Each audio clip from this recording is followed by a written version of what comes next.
सुनिए, तो हमारा क्वेश्चन क्या है, हम कौन से चैप्टर की बात कर रहे हैं? हम चैप्टर नंबर 11 की बात कर रहे हैं। तो उसके हम आंकिक प्रश्न सॉल्व कर रहे हैं, जिसमें हमारा क्वेश्चन में क्या गिवन है, आप एक बार क्वेश्चन पढ़िएगा। 4000 एंगस्ट्रॉम तरंगदैर्घ्य वाले फोटोन की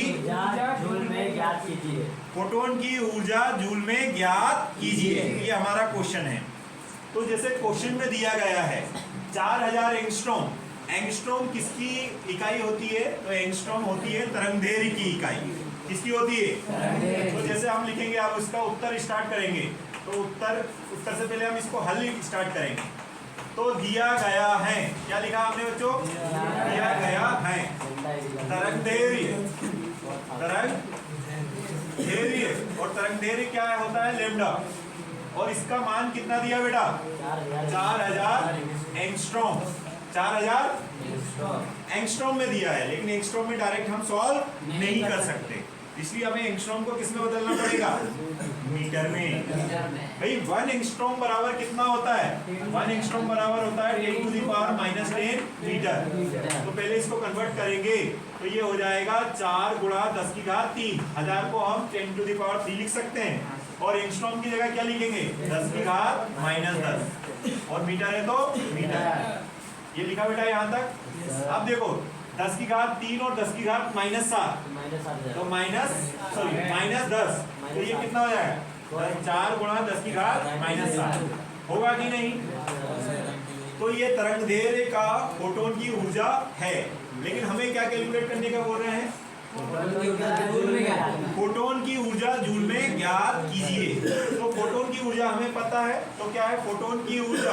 फोटोन की ऊर्जा अभी हमने जस्ट देखा था, फोटोन की ऊर्जा होती है E = h ν। अब मुझे बताओ, क्या प्लांक नियतांक हमें पता है? अभी जस्ट हमने देखा था।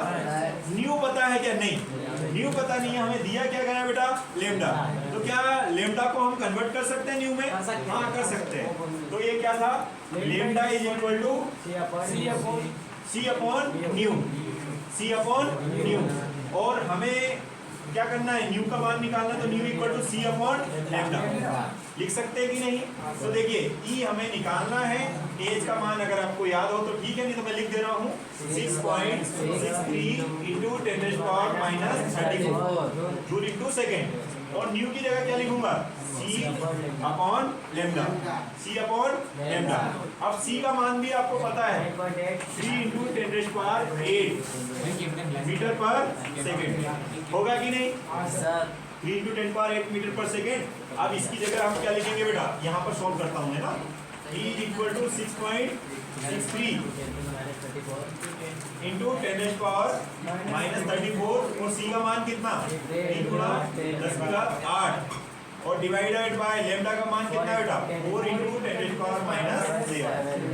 कोई प्रॉब्लम है यहाँ तक? अब देखो, कुछ नहीं करना है।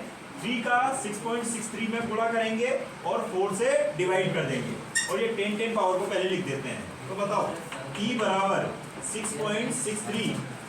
अब गुणा कितना लिख दिया? 3, और डिवाइड में क्या लिख दिया? 4। ये सब इनको अभी अलग कर दिया। 10 की पावर को देख लेते हैं।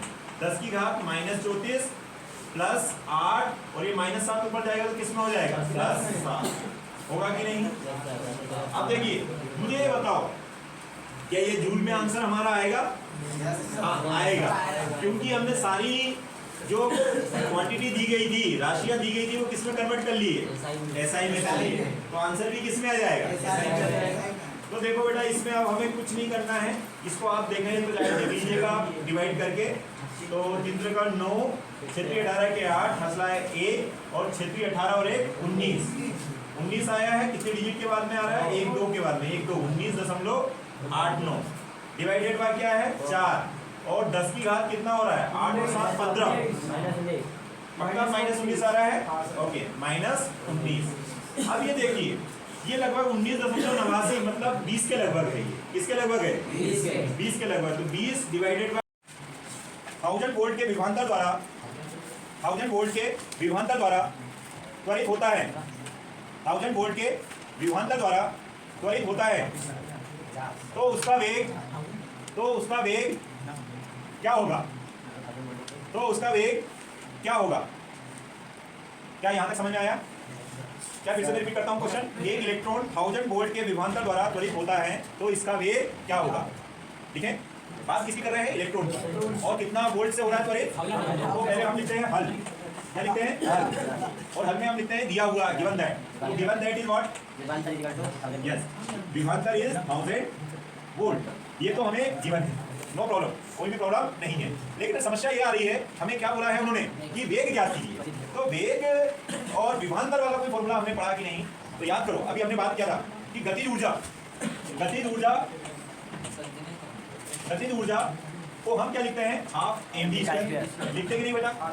गतिज ऊर्जा को हम हाफ mv स्क्वायर लिखते हैं, जिसमें m क्या है? द्रव्यमान, और v क्या है? वेग। और यही गतिज ऊर्जा को अभी मैंने बताया था, हम लिख सकते हैं ev। क्या लिख सकते हैं? तो दो गतिज ऊर्जा आपस में क्या हो गई? बराबर हो गई। भाई गतिज ऊर्जा को ev भी लिख सकते हैं और गतिज ऊर्जा को हाफ mv स्क्वायर लिख सकते हैं। अब यहाँ पर बात किसकी चल रही है? इलेक्ट्रॉन की। बात किसकी चल रही है? इलेक्ट्रॉन की। तो द्रव्यमान भी किसका? इलेक्ट्रॉन का। और ev किसका? और त्वरित करने के लिए वोल्टेज भी किसका? इलेक्ट्रॉन का। तो देखो, ये v स्क्वायर यही रहने देते हैं, 2 को इधर गुणा किया तो 2ev हो जाएगा, और यहाँ पर क्या जाएगा? m आ जाएगा। ठीक है, और v का मान निकालना है, तो v का मान निकालने के लिए आपने क्या किया? रूट। ये ध्यान रखिए, ये विभवांतर है और ये वेग है, तो 2ev/m। हमें आपको वैल्यू याद दिलाता हूँ।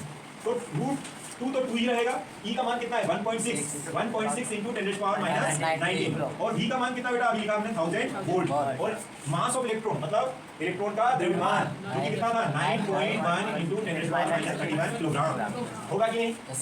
अब कुछ नहीं करना है, इनको कैलकुलेट करना है, मल्टीप्लाई करना है, इसको मल्टीप्लाई करना है, फिर इसको क्या जो भी वैल्यू आएगा उसका रूट निकाल लेंगे, वर्ग निकाल लेंगे, रूट निकाल लेंगे, और जो आंसर आएगा वो क्या आएगा? उस इलेक्ट्रॉन का वेग आएगा।